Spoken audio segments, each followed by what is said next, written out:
Okay, so we're going to pick up right where we left off from last class. We were talking about friendship in adolescent development, and we were talking about how, friends are important. We talked about the six categories of sort of how friendship can contribute to a healthy development. We talked about the importance of friendship. We talked about how, those people who aren't able to have at least one friend tend to have some other negative effects of that. They experience loneliness, they may have poor mental health. We want friends, good quality relationship friends. We talked about that. We talked about how when an adolescent has a coercive or conflict or poor quality friendship, that is developmentally disadvantageous for the adolescent. So we want to make sure to have good quality friendships. And so that kind of brings us to intimacy and similarity. And so we know that intimacy can be defined in several different ways. Usually, when you look at the research, it's defined as, self-disclosure, sharing private thoughts. It's, talking to others about things that you're not telling everyone else. And so we know that intimacy is a pretty important feature of friendship, especially those really close friendships. And we also find a lot of similarities. So another a pretty predominant characteristic of friendship is, even throughout the childhood and adolescent years, friends tend to be generally pretty similar in terms of age, sex, ethnicity, and other factors. And so that tends to be the first thing that you look for in a friend, just because you are able to relate to them. So that isn't always the case. Of course, we definitely have friends that are very different from us, but generally speaking, that is something that tends to make it a little bit easier to engage in friendship.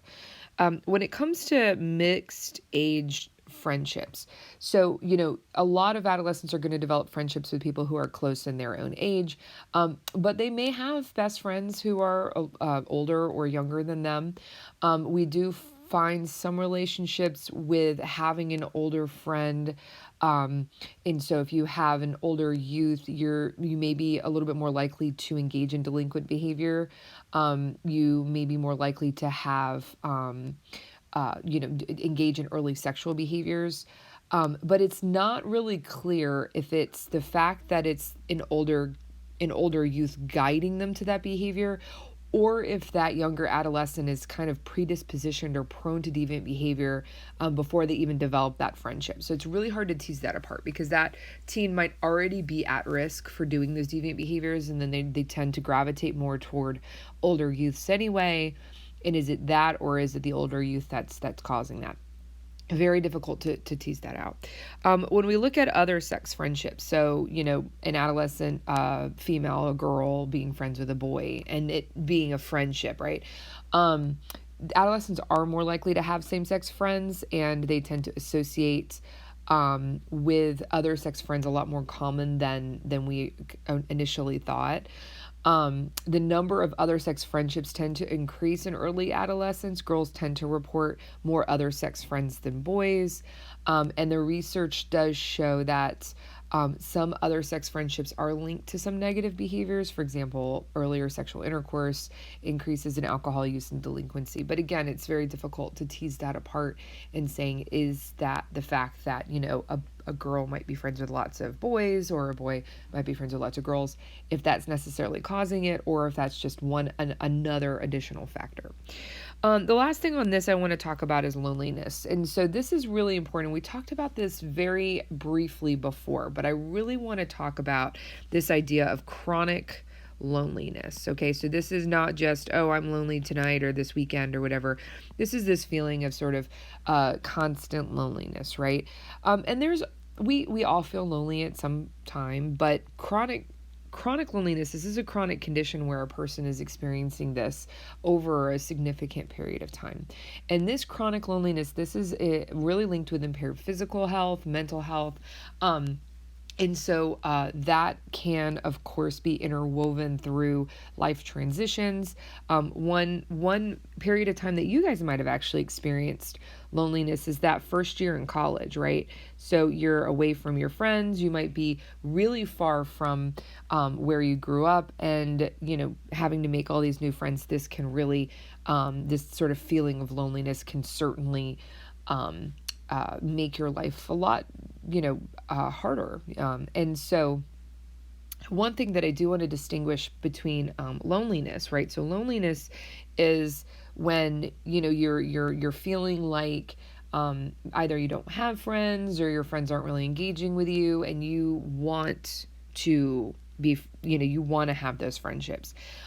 This is really important to distinguish from solitude, right? So some people want and have a desire for solitude, and this is not loneliness. This is you wanting some peace, right? You want some time to yourself, and that's not loneliness. That's you trying to be have some time for yourself. And so this is a different concept than loneliness. So if you say, well, I'm an introvert and I enjoy my solitude, that doesn't necessarily mean that you're lonely.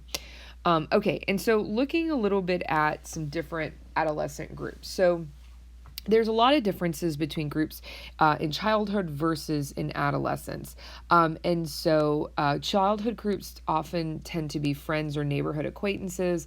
They tend to not be as formalized as many adolescent groups. Whereas in adolescence, those groups tend to have a pretty broad array of members. So they might include friends, neighborhood acquaintances.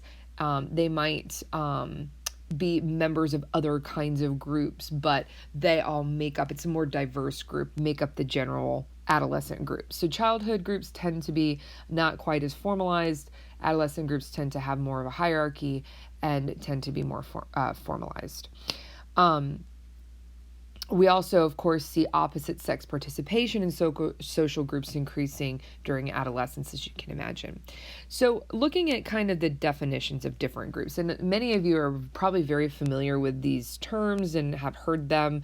And so a clique, right? So a clique is a small group. This might be 2 people, might be as many as 12, but usually we're looking at like 5 to 6 members. So a clique is usually about 5 to 6 members. So this would be like a clique right here, right? So this is a group that kind of, usually is the same sex. They tend to be similar in age, and they usually form because the adolescents are engaging in like a similar activity. So they might be in a club together. They might be on a sports team. They may be like doing something that's a subset of a sports team, right? So for example, a really common clique is like a cheerleader clique, right? So you might have 15 members on the cheerleading squad, but 4 of them tend to have like a pack, right?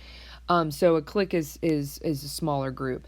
A crowd is larger, and it is less personal than a clique. So adolescents tend to be members of a crowd based on reputation, right? So they may not really spend a lot of time together, but maybe it's like the jocks, right? These are the athletes. They're like a crowd. They're like the whole team, or they might include multiple teams. So like an athlete might be that the athlete crowd might include the basketball players, the baseball players, the football players. They all don't necessarily hang out together. They may not even spend any time together, but they're kind of together based on a particular reputation. And a lot of times they're defined by the activities that those adolescents are engaging in. We find that those reputation-based crowds tend to appear for the first time in early adolescence, and they become a little less prominent in later adolescence. Of course, we also have youth organizations that can make up different groups. And the great thing about about youth organizations, there's a lot of evidence to suggest. So we have, for example, 4-H, and we have Girl Scouts, Boy Scouts, etc. The positive youth movement, right, which is, really getting these programs, and some of them can be government sponsored, some of them can be, clubs, national clubs, international clubs. It really includes youth development programs and organized youth activities, right? And they can have a really important influence on an adolescent's development. There's about 400-ish current national youth programs in the United States. And these can include career groups, groups that aimed at building character, political groups, ethnic groups. And what we find is that when adolescents join these kinds of groups, they're much more likely to participate in community activities into adulthood. They tend to have higher self-esteem, they tend to be better educated, and they tend to come from families with higher incomes. But let's think about that for a second. These kinds of youth groups, right? So, having a really organized Girl Scout, for example, or having an organized 4-H, a lot of times they tend to be in more urban areas. They tend to be in areas where there are a lot of families that have higher socioeconomic status who are able to, have good funding for these kinds of programs. So, it's really important that those kinds of opportunities are available for all youth, regardless of their socioeconomic status. We know that structured voluntary youth activities are really well suited for a development of initiative and getting youth to feel more comfortable doing things like engaging in community work. And successful youth programs have positive relationships. They have trust, they have commitment to youth. And they include things like challenging learning experiences, setting a goal and requiring them to reach that goal. For example, with like Girl Scouts and earning badges. They involve feedback to the youth. And so those things really tend to be really, really good developmental factors that can help have an adolescent develop a really healthy track. So, these are really, really wonderful programs, and research shows time and time again that getting them into these programs gets them off the streets, gets them out of these at-risk, groups of, no supervision and things like that. These are great to have mentors and can help with helping them through the maturation process. Now, when it comes to gender in culture, so we know that there's increasing evidence, more evidence that's saying that gender does play a role in peer group and friendships. And so we can see that the peer group, it could be a peer attachment, group size, interaction in same-sex groups. We tend to see some gender differences there. So boys tend to be more likely than girls to associate in larger clusters. They tend to be more likely to engage in competition, conflict, and ego displays, and they tend to do more risk-taking, specifically to seek dominance, right? So this is what we see boys doing more so when you compare them to girls. Girls tend to be more likely to engage in collaborative discourse. This is where they kind of talk and act in a reciprocal manner. But again, remember that a lot of this is socialized, right? So boys tend to be socialized to be more competitive. They tend to be socialized to be more dominant, whereas girls tend to be socialized to be more communicative, right? So you want girls to be able to talk it out, right? Girls' friendships tend to be more likely to focus on intimacy and self-disclosure, and boys' friendships tend to emphasize things like power and excitement. So when we look at these gender differences, it's really hard to discern what is kind of the social influence, right? So how are we raising boys and girls versus what is actually sort of ingrained in us. And so it's really, really hard to kind of distinguish those two. When it comes to socioeconomic status and ethnicity, now remember socioeconomic status, SES, this is something that is, it can be defined differently depending on what your criteria are, right? So it can be that you define socioeconomic status by location, where the person in the family is living, how many people in the family are working, what is the education level of the parents. So it's much more than just how much money do you make. It's how much money do you make in reference to where you live. It's what do you have access to. So socioeconomic status is there's a lot of factors involved there. And so in a lot of schools, a lot of the peer groups are really strongly segregated based on socioeconomic status as well as ethnicity. What we find is that middle SES, so this is kind of like, they're not like rich, but they're not like poor. They're kind of running in the middle. They tend to often assume those leadership roles in formal organizations. We find that athletic teams tend to be where we see more African American adolescents and adolescents adolescents from lower income families be able to gain status, right?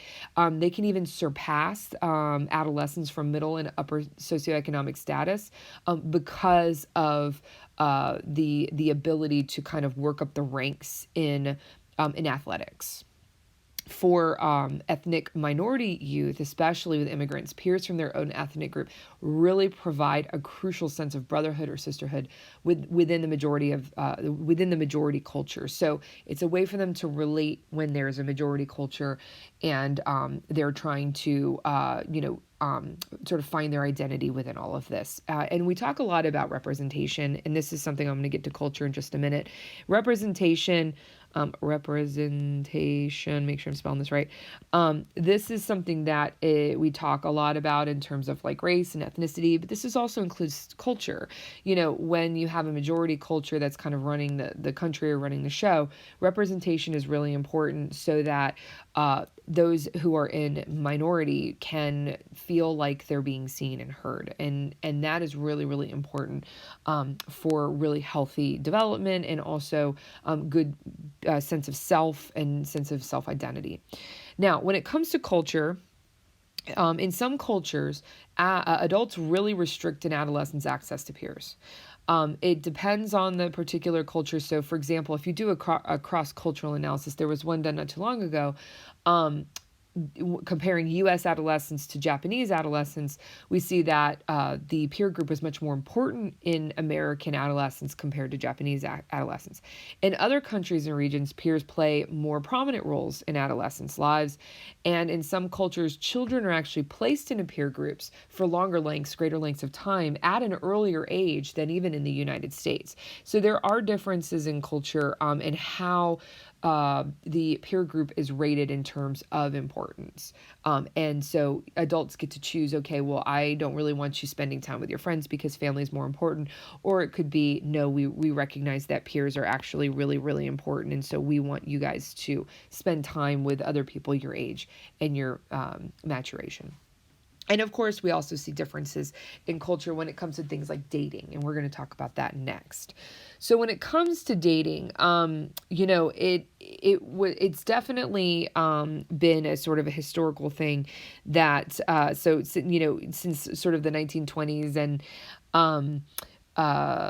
that's when it kind of became like a thing where you go and you sort of call on somebody, and you're the point of dating is to marry someone, right? So the whole point of not really going on dates really early on, but just calling on people, visiting their house, meeting their parents. The whole idea was you select and find a mate, and you find somebody who wants to be with. So, that's kind of where it came from. We know that dating today serves a lot more function than just finding who you're going to marry, right?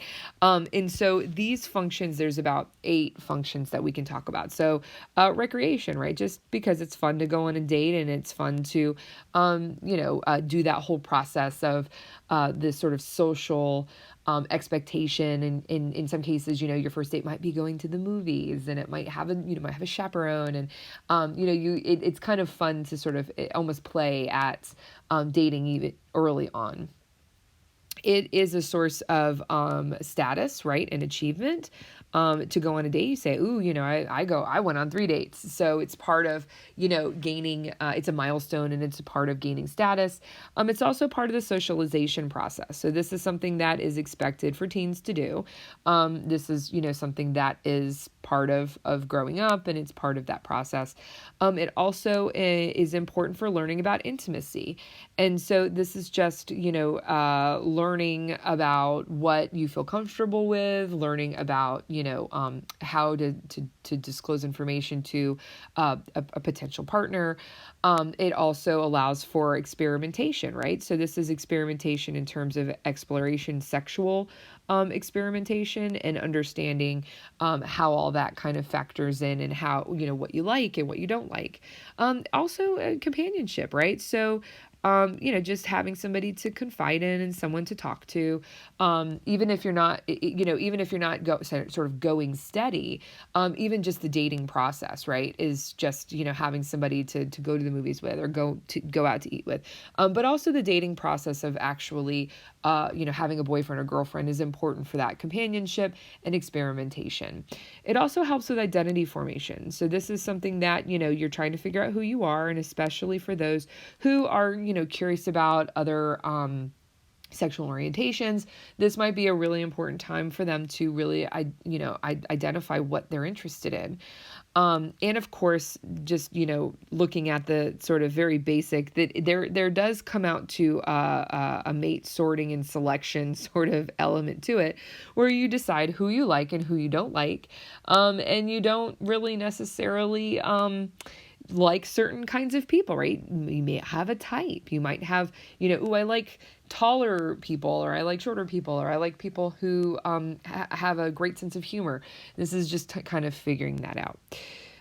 Let's go down here. Okay, so when it comes to heterosexual romantic relationships, and a lot of the research is based on heterosexual romantic relationships, just because there is more work out there on it.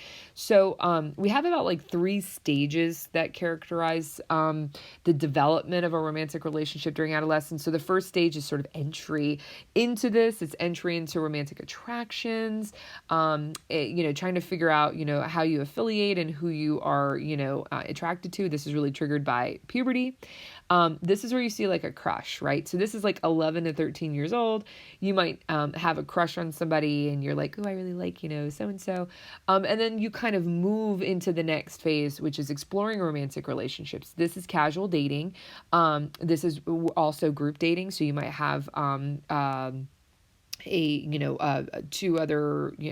pair or 2 other pairs double dating, things like that.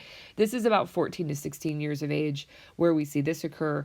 And then finally, that third stage is consolidating dyadic romantic bonds. So this is where we see strong emotional bonds, more closely resembling what you're going to see in adult romantic relationships. And that's where you start to see kind of later adolescence, 17 to 19 years old. So you might be, a senior in high school, you might be entering into college and really starting to enter into this kind of more mature version of romantic partnerships. Now, when it comes to romantic relationships with sexual minority youth, there have been much more recent research to study romantic relationships in like gay, lesbian, bisexual youth. And what we do find is a lot of times the most common initial same-sex partner tends to be a close friend, right? So a person is getting really close to somebody and is able to explore that and experience that relationship because they feel comfortable with that person. Most sexual minority youth have same-sex sexual experiences, but relatively few, have romantic relationships because of things like limited opportunities, or as well as social disapproval from families or heterosexual peers. Now we're starting to see this, of course, get better as there's much more not only tolerance, but we want acceptance. So tolerance is like, oh, you're allowed to be in the room, and acceptance is we want you in the room, right? So we do see a lot more acceptance happening today than we did 10, 15, 20 years ago. And that, of course, is going to play a role in how a person is going to be able to explore those relationships, right? If they live in a very conservative area or potentially a very religious area, that might change their accessibility and ability to sort of come out and say, this is my orientation. Now, this is kind of a scary graph, and what's even scarier, it's scary to me as a parent, but and as you get older, you start thinking, wow, these are getting younger and younger, and as we look at this, research continuing to be done, when you look at 4th grade, right, 4th grade all the way to 12th grade, so this is, when puberty's starting to hit around here, so we say, what is the percentage of students saying? So this right here, this axis is percentage of students. So in 4th grade, saying I like somebody, right? So this is right, maybe 10%. And then we compare this to 12th grade, and now we're seeing like, probably like 85% saying I like somebody, right? When we look at the green line, which is I went out with somebody, right? The same person more, 3 or more times. Here in 4th grade, almost none, right? And then here in 12th grade, we're seeing, it spike up to potentially about 90%, saying that they've gone out with the same person 3 or more times. Thankfully, there's really no 4th graders having sustained romantic relationships for more than 2 months. But as you can see that in 6th grade, it's kind of low, but then it starts to creep up by 8th grade, and especially 9th grade. We're seeing almost 80% saying that they have oh, in this case, this is the green. Sorry, I'm following the green here. This is going out with somebody with the same person 3 or more times. Here, the blue. This is what I meant to follow. This is the having the sustained romantic relationship for 2 or more months. Here, you can see 4th grade, 6th grade, not a whole lot. 7th grade starting to creep up, and then here, as we get to 10th grade, we're seeing probably about half of them saying that they have a sustained romantic relationship. And then here, even when you get to 12th grade, a sustained romantic relationship, that is, maybe 70-ish%. And so, this definitely creeps up, and you can tell that it's going to creep up even more after 12th grade.